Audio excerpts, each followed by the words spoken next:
আমি সোনালি। আজ আমি আমার জীবনে ঘটে যাওয়া এমন একটি কাহিনী তোমাদের শোনাব যা শুনলে তোমরাও অবাক হয়ে যাবে। যাকে আমি আমার ভদ্র বাবা মনে করতাম, আমি জানতাম না যে সে একজন কামুকের পূজারী হয়ে উঠবে। আমার তখন হুঁশ উঠে গিয়েছিল যখন আমার বাবা আমার সামনে এমন একটি শর্ত রাখলেন। হ্যালো বন্ধুরা, আমার নাম সোনালি। আমি এখন ২০ বছর বয়সী। আমার গায়ের রং ফর্সা এবং আমি দেখতে বেশ সুন্দর। আমি আমার শরীরকে সম্পূর্ণ ফিট রাখি।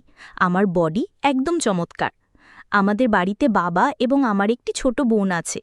আজ থেকে ২ বছর আগে আমার মায়ের মৃত্যু হয়েছিল, তাই আমার বাবা নিজেকে খুব একা অনুভব করতে শুরু করেছিলেন।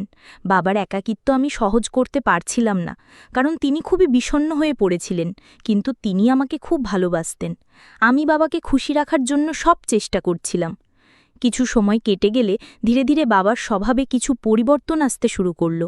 এখন বাবা আমার সাথে একজন বন্ধুর মতো থাকতে শুরু করেছিলেন। আমরা একে অপরের সাথে সব কথা শেয়ার করতে শুরু করেছিলাম, কিন্তু জানি না কেন বাবা আমাকে অদ্ভুত দৃষ্টিতে দেখতেন। একদিন জানি না বাবার মাথায় কি চলছিল, তিনি আমাকে বললেন, সোনালি, তোমার কি কোনো বয়ফ্রেন্ড আছে? আমি একদম ঘাবড়ে গেলাম যে বাবা এমন কথা কেন বলছেন, কিন্তু আমি বাবাকে না বলে উত্তর দিলাম যে আমার কোনো বয়ফ্রেন্ড নেই। তিনি আমাকে বলতে লাগলেন, সোনালি, তুমিও আমার কাছে খুব সুন্দর লাগো, ঠিক যেমন তোমার মা দেখতে ছিল। এখন আমি তোমার সাথে যে অনুভূতি পাই তা যেন তোমার মায়ের সাথে পেতাম। বাবার এইসব কথা শুনে আমার হুঁশ উড়ে গিয়েছিল।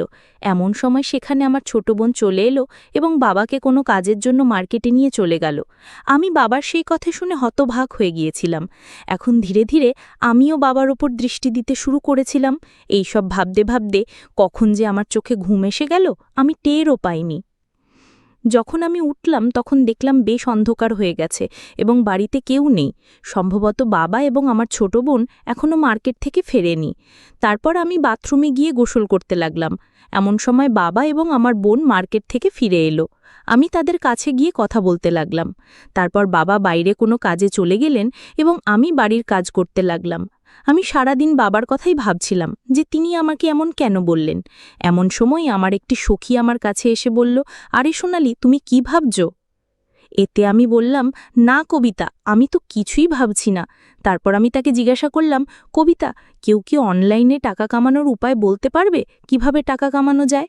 কারণ আমি চাইছিলাম যে আমি নিজে টাকা কামাই। এখন তো আমার পড়াশোনাও শেষ হতে চলেছে। কবিতা আমাকে রাগের দৃষ্টিতে দেখে বলল, আরে চল, আমাদের জন্য টাকা কামানো তো সাধারণ কথা। তারপর আমরা দুজনেই নিজ নিজ বাড়ির দিকে রওনা দিলাম, কারণ আমাদের কলেজের ক্লাস শেষ হয়ে গিয়েছিল। আমার বান্ধবী তার বাড়ির দিকে যাচ্ছিল এবং আমি আমার বাড়ির দিকে যাচ্ছিলাম। এমন সময় রাস্তায় আমি আমার বাবাকে দেখলাম। তাকে দেখে আমি একদম চমকে গেলাম। বাবা তার সাথে অন্য একজন মহিলাকে নিয়ে ঘুরছিলেন এবং তাকে শপিং করাচ্ছিলেন। পরে আমি দেখলাম তারা কোনো হোটেলের দিকে যাচ্ছেন।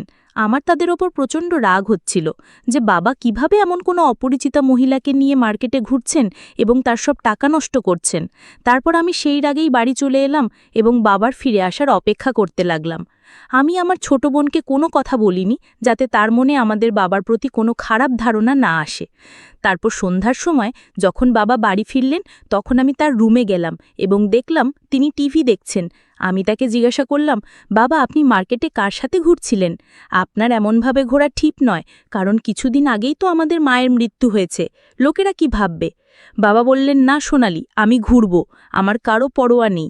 তার সাথে ঘুরতে আমার বেশ মজা লাগে এবং আমার জন্য এটাই ঠিক। এখন না ঘুরলে কখন ঘুরব? তিনি আমাকে রাগে বলছিলেন। আমি তাকে অনেকবার বোঝানোর চেষ্টা করলাম যে আপনি এমন করবেন না, কিন্তু তিনি মানছিলেন না। আমার অনেক চেষ্টার পর তিনি বললেন, ঠিক আছে, তার সাথে আর ঘুরব না, কিন্তু আমারও একটি শর্ত আছে। যদি তুমি তা পূরণ করো তবে আমি তার সাথে থাকাও ছেড়ে দেব। আমি বললাম, হ্যাঁ বলুন, কি শর্ত? বাবা তৎক্ষণাৎ বললেন, যেভাবে সে আমার সাথে ঘোরে আজ থেকে তুমি আমার সাথে ঘুরবে এবং আমার প্রয়োজনও পূরণ করবে। আমি তাকে বললাম, না, এটা হতে পারে না। আমি কেন এমন করে আপনার সাথে ঘুরতে যাব? তখন বাবা বললেন, তাহলে ঠিক আছে, আমাকে বোঝাতে হবে না, আমি যা করছি তুমি আমাকে বলো না। তারপর আমি বললাম, চলো ঠিক আছে, সন্ধ্যায় ভেবে বলবো। এতটা বলে আমি তার রুম থেকে আমার রুমে চলে এলাম এবং বসে ভাবতে লাগলাম। এখন আমি পুরোপুরি বুঝে ফেলেছি যে আমার বাবা আমার কাছ থেকে কি চান। বাবার কথাগুলো ভেবে ভেবে আমার টেনশন অনেক বেড়ে গিয়েছিল। আমি আজ পর্যন্ত এসব কিছু আশাও করিনি যে আমার বাবাও এমন কিছু করার কথা ভাবতে পারেন। আমার মনে হয়েছিল যে আমার বাবা খুবই ভদ্র মানুষ এবং আমাদের মায়ের মৃত্যুর পর বাবা ভালোভাবে আমাদের দেখাশোনা করবেন এবং আমাদের খারাপ সময় আমাদের পাশে থাকবেন। কিন্তু তিনি এখন থেকেই ভুল কাজ করতে শুরু করেছিলেন। এই সব কথা শোনার পর আমি বুঝে ফেলেছিলাম যে আমার বাবা নিজের সাথে সাথে আমাদের জীবনও নষ্ট করে দেবেন। এই সব কথা ভেবে আমার হৃৎস্পন্দন এত বেড়ে গিয়েছিল যে কেউ সামনে থাকলে সহজেই শুনতে পেত। তারপর আমার কয়েকদিন আগের কথা মনে পড়ল যে বাবা আমাকে কিভাবে দেখছিলেন।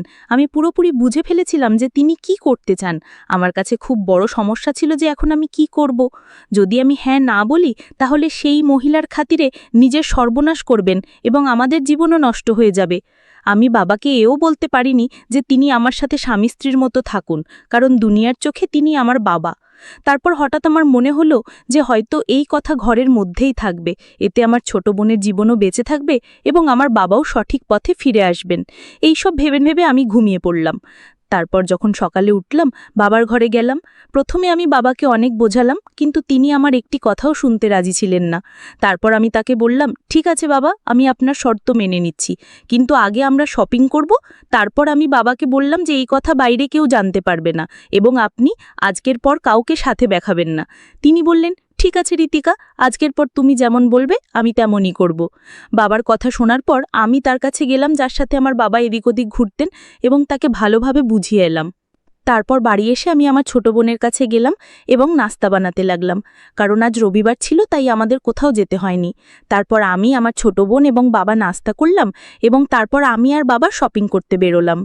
মার্কেটে গিয়ে বাবা আমাকে কাপড় কিনে দিলেন এবং নিজের জন্য কিছু কাপড় কিনলেন। সাথে আমি আমার ছোট বোনের জন্য একটি ড্রেস কিনলাম।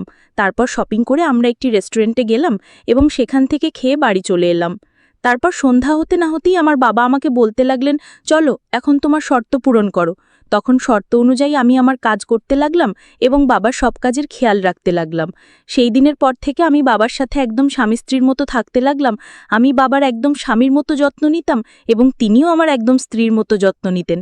তারপর আমাদের জীবনে যা হওয়ার তা হয়ে গেল। এখন আমার বাবা বেশ খুশি এবং আমিও পরিস্থিতির সাথে তাল মিলিয়ে বদলে গেছি এবং নিজেকে খুশি রাখতে শুরু করেছি। এখন আমার বাবা অনেক বেশি সঠিক পথে ফিরে এসেছেন। তিনি কারোর সাথে ঘোরাফেরাও করেন না, শুধু অফিসে যান এবং বাড়ি এসে আমার সাথে একদম স্বামী স্ত্রীর মতো থাকেন। এইভাবে আমরা সবাই খুশি খুশি আমাদের জীবন কাটাচ্ছি। আপনারা সবাই আমাকে ভুল বুঝবেন না, আমাকে বাধ্য হয়েই বাবার সব কথা মেনে নিতে হয়েছিল, কিন্তু এতে আমার কোনো ক্ষতি হয়নি, কারণ যদি আমি বাবার যত্ন না নিই তাহলে কে নেবে। প্রায় 5 মাস পর আমার চাকরির জয়নিং লেটারও চলে এলো এবং আমি সেখানে চলে গেলাম। এখন আমাদের পরিবারও ভালোভাবে চলছে, আমাদের বাড়িতে সবাই খুব খুশি।